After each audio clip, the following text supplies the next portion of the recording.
Chapter 839. The church militia immediately opened fire, taking out all the soldiers in an instant. Carl said, "Clean up the battlefield and take their weapons. We're going back." The next morning, Lars had just got up, but he was already throwing a tantrum in his villa. He could not believe Henrod's army was eradicated.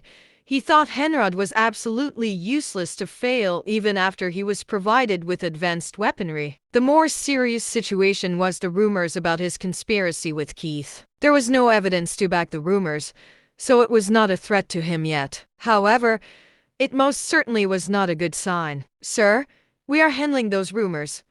But how do we deal with Saturn Village?"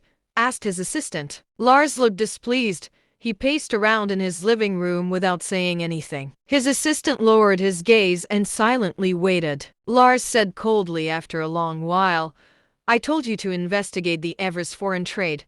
How's the investigation?" "I investigated. It started with the incident of Keith Sackler abducting the Everest foreign trade CEO.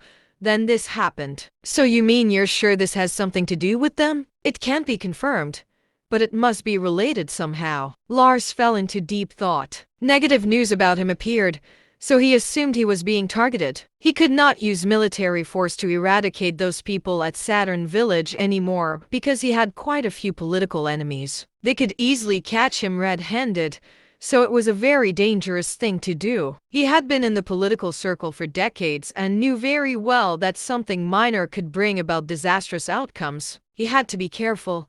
He thought about Keith's death, that bullshit church, Carl's rebellion, Henrod's death, and the rumors about him and Keith. It all seemed connected to Everest foreign trade. Perhaps he could start with Everest foreign trade. If he could force the culprit to appear and get rid of them, perhaps his problem would go away. Everything would be easier if he knew who the culprit was. He had the power to get rid of anyone in the country. He thought about that, and then he said coldly, "Get the relevant departments to find a reason and freeze all assets of the Everest foreign trade." "Do you think it has something to do with Everest foreign trade?" "What else can it be? Keith abducted someone from the Everest foreign trade, then he died. Do you think it's a coincidence?" asked Lars coldly. "All right. I'll handle it right away." Hannah was in the office at the Everest foreign trade. She leaned on the chair in frustration, and she was exhausted. Her secretary knocked and said, "Miss Toya, Mr. Penn is here to look for you." Wilbur entered the room before Hannah could speak. "I heard the Everest foreign trade's mines were closed down." Hannah looked at Wilbur with a bad temper. She said coldly, "Yes. Why?" "They say it's a tax issue. They temporarily froze all our assets and they're pending an investigation." "Do you have a tax issue?" "No." "Who gave the orders? You should look for him. You can't afford this kind of loss, right?" Hannah looked at Wilbur and shook his head.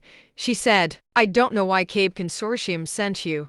It's obvious that someone is trying to sabotage Everest foreign trade. Do you think it can be resolved so easily?" "So you'll sit around and do nothing?" asked Wilbur. Hannah instantly stood furiously when she heard that. She raised her voice and asked, "What else can I do? Ever since we started working together, the Everest foreign trade has been plagued by misfortune. Now, I have an idiot who talks boldly. What else can you do?